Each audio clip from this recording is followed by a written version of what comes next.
So, Matthew chapter 17. I'm in my car on my break and I forgot my Bibles at home. So, I'm reading from my phone. Matthew chapter 17. The Transfiguration. After 6 days, Jesus took Peter, James, and his brother John and led them up on a high mountain by themselves. He was transfigured in front of them, and his face shone like the sun. His clothes became as white as light. Suddenly Moses and Elijah appeared to them, talking with him.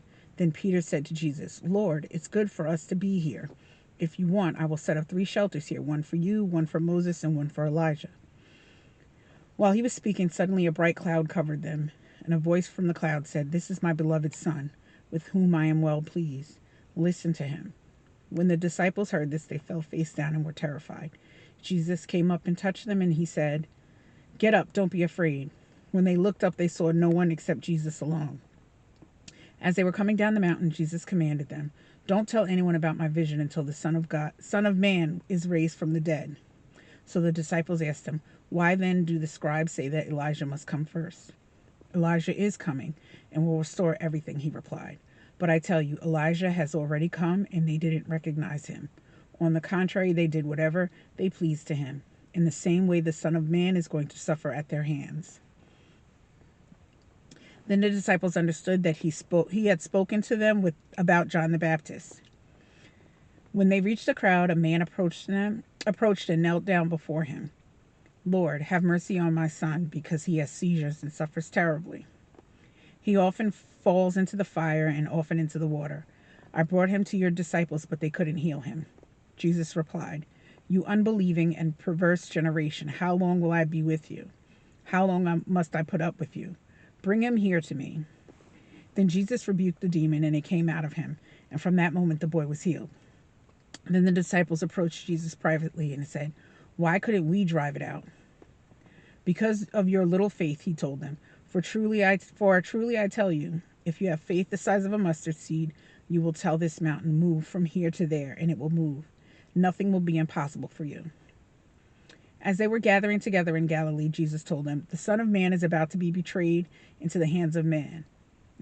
They will kill him, and on the 3rd day he will be raised up." And they were deeply distressed.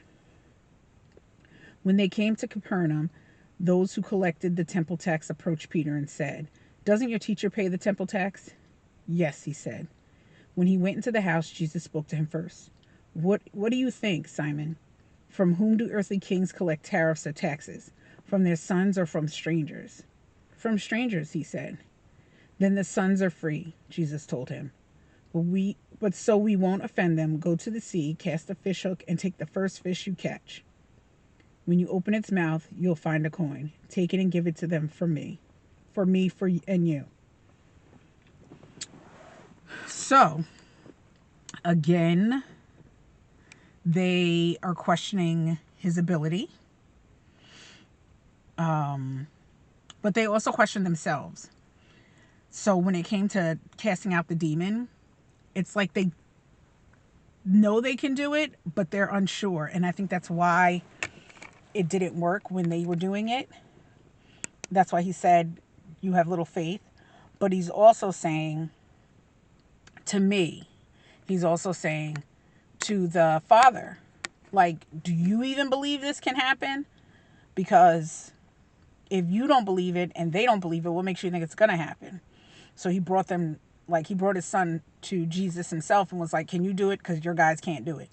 And I think it's more of they don't believe enough, or they don't believe in Jesus until they're desperate.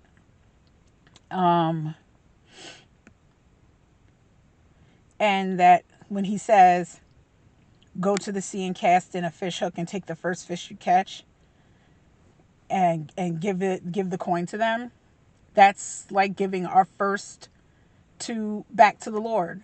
So like we tithe, we take our first and give to him, and then we take whatever's left. So he's paying a tax on behalf of them.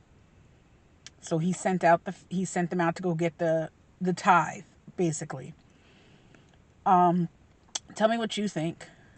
I'll be reading this again and taking notes in my Bible when I get home. And I'll talk to you later.